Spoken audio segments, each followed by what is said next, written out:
तो सबसे पहले पिताजी को कन्विंस करने में ज़्यादा वक्त लगा था या माताजी को? Actually, my daddy. My dad doesn't speak a lot, but he's extremely headstrong. I wonder where.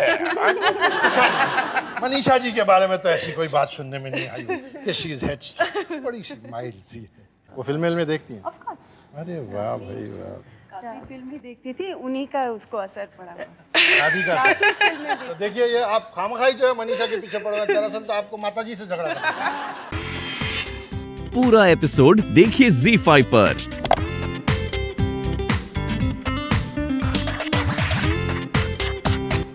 बड़ी मेहरबानी, बड़ी करम फरमाई कि आप तशरीफ लाएं। We are all delighted to have you here. Thank you so much. आपको देखने के बाद अक्सर लोगों को ऐसा लगता है कि अगर किसी और हीरोइन पे ये पिक्चराइज किया गया होता तो उतना सच नहीं मालूम होता जितना आप पे सच मालूम होता है। I don't think that is true. Oh, you are being very modest. लेकिन मैं उनसे पूछना चाहता हूँ कि जिन्होंने सबसे पहले जिस लड़की को देखा तो उनको कैसा लगा और उन्होंने क्या कहा कि इस लड़की को देखा तो कैसा लगा। मैं बुलाता हूँ आपके माताजी को और आपके पिताजी को। प्लीज तशरीफ लाएं।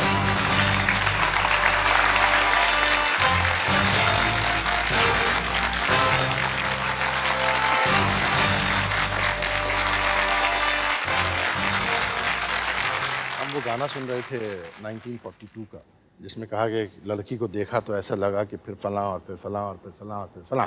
लेकिन सबसे पहले इस लड़की को आपने देखा था जाहिर है, तो आपको कैसा लगा था? हमारे यहाँ सब बोलते थे कि लड़का ही होगा। जाहिर है क्योंकि ये बड़े बेटे हैं तो एवरीवन यूज्ड टू से लड़का ही होगा, लड़का ही होगा। और जब लड़की हुई और हम लेबर रूम से अपने कमरे की तरफ जा रहे थे, हम लोग को ले जा रहे थे, हमारे पिताजी बहुत बीमार थे, नीचे थे वो व्हील चेयर में। उन्होंने पूछा क्या हुआ? अच्छा। तो हमारी फ्रेंड्स जो तब डॉक्टर थी उन्होंने कहा लड़की, तो उन्होंने मुझको किया।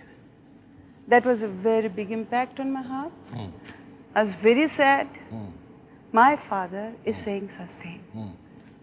आई didn't talk to him for 3 months। हमने उस दिन जब कोई नहीं था कमरे में हॉस्पिटल के रूम में, I went up and I told you are gonna be something baby, you remember. ये चूँकि मनीषा की फैमिली जो है नेपाल की, जैसे कि हम सब जानते हैं, बहुत मशहूर और बहुत बड़ी पॉलिटिकल फैमिली है और बड़े मशहूर लोग हैं पॉलिटिकल सर्कल में। तो मनीषा को शुरू में क्या लगता था कि मनीषा क्या बनने वाली है? आपने ये तो सुन लिया था कि माताजी ने कहा था you are gonna be something really big, तो आपको क्या लगता था शुरू में कि आप क्या? She was a very good dancer as a child. Yes, मैंने एक्चुअली भरतनाट्यम और कथक चाइल्डहुड से ही सीखी हुई थी, but I wanted to be actually a doctor. मैं बनना चाहती थी डॉक्टर और मैं पढ़ना चाहती थी, लेकिन I must say I was a cinema lover in terms of मुझे सिनेमा देखने का बहुत ही ज़्यादा शौक था। सो काफ़ी कन्विंस करने में मुझे थोड़ा सा वक्त तो लगा, लेकिन मेरी दादी जी थी जिन्होंने कहा कि तुम्हें जो करना है वो you must do it, but you see to it that you do a decent job, do a good job. जो करें अच्छा करें। आपने कहा कन्विंस करने में कुछ वक्त लगा होगा, और जब आप ये कह रही थी तो पिताजी जो है मुस्कुरा रहे थे। तो सबसे पहले पिताजी को कन्विंस करने में ज़्यादा वक्त लगा था या माताजी को? Actually, my daddy. My dad doesn't speak a lot, but he's extremely headstrong. I wonder where. Manisha ji के बारे में तो ऐसी कोई बात सुनने में नहीं आई कि she is headstrong. बड़ी सी माइल्ड सी है। तो करारा साहब, जब आपको मनीषा ने कहा कि मुझे जो है फिल्मों में काम करना है या मैं फिल्मों में दिलचस्पी रखती हूँ, तो आपको सबसे पहले तो कैसा लगा और फिर आपने हाँ कही तो क्यों कही, ना कही तो क्यों कही?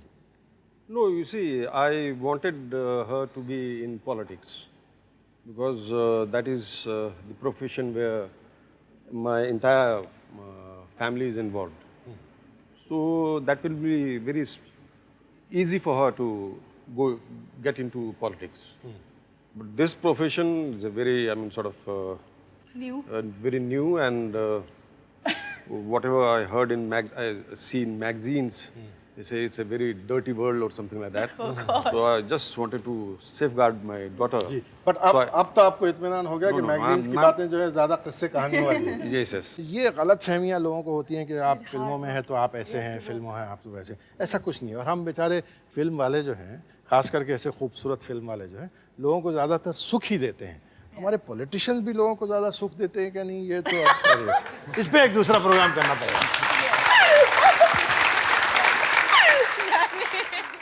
ये एक आपने जिक्र किया था कि आपकी ग्रैंडमदर जो थी, आपकी नानी दादी, वो जो है हमेशा आपके साथ रही। आपने कहा कि जो आप करो ज़रूर करो लेकिन अच्छा करो। हम आपकी दादी की जो है कुछ तस्वीरें यहाँ देखना चाहते हैं।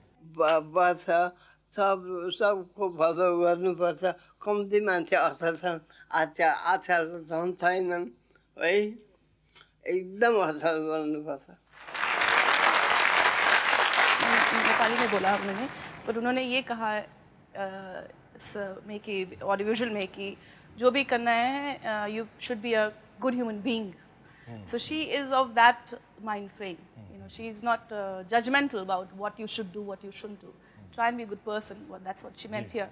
That time also she said, whatever profession you choose, try and do a good job of that. वो फिल्में में देखती हैं? Of course. अरे वाह भाई वाह। काफ़ी फिल्में देखती थी, उन्हीं का उसको असर पड़ा। दादी का। तो देखिए ये आप खामखाई जो है मनीषा के पीछे पड़ रहे, दरअसल तो आपको माताजी से झगड़ा था। मनीषा जी की माताजी ने बताया कि बचपन में जो है मनीषा बनारस गई, बनारस में पढ़ी। बनारस में जो है आप किस स्कूल में पढ़ती थी Manisha? I studied in Basant Kanya Mahavidyalaya. That's Annie Besant based this thing institution, and I studied there till the 10th standard. तो क्यों Banaras? In Nepal, my grandfather was fighting the freedom movement for democracy. He was an exile, politically exile. Banaras में, और इसलिए आपका घर वाला एक setup किस्म का था। They had to, entire family had to flee Nepal. Ji. And so we had to settle down in Banaras. इन बनारस। चूंकि मनीषा इतनी ज़्यादा और इतनी शुद्ध और इतनी फ्लोरल हिंदी में बातें कर रही है, मैं सोच रहा हूँ इसका राज क्या है कि किसने इनको सिखाई इतनी अच्छी हिंदी, और कैसे ये फटाफट हिंदी में ही सिर्फ जवाब दे रही हैं। ये पर्दे पे देखते हैं इसका राज क्या है, यहाँ देखते हैं। मनीषा, तुम्हारे साथ जो दिन व्यतीत किए गए थे वे अद्भुत थे।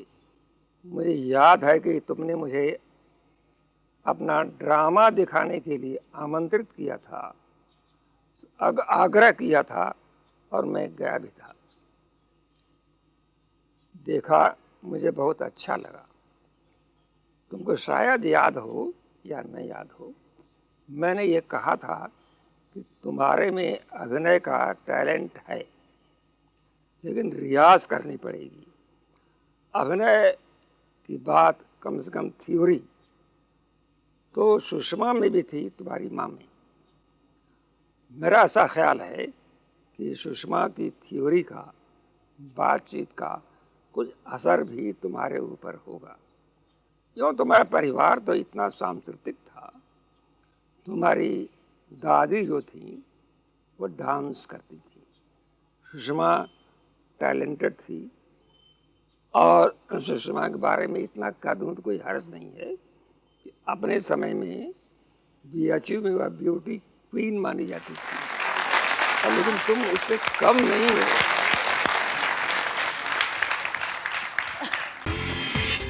पूरा एपिसोड देखिए ZEE5 पर।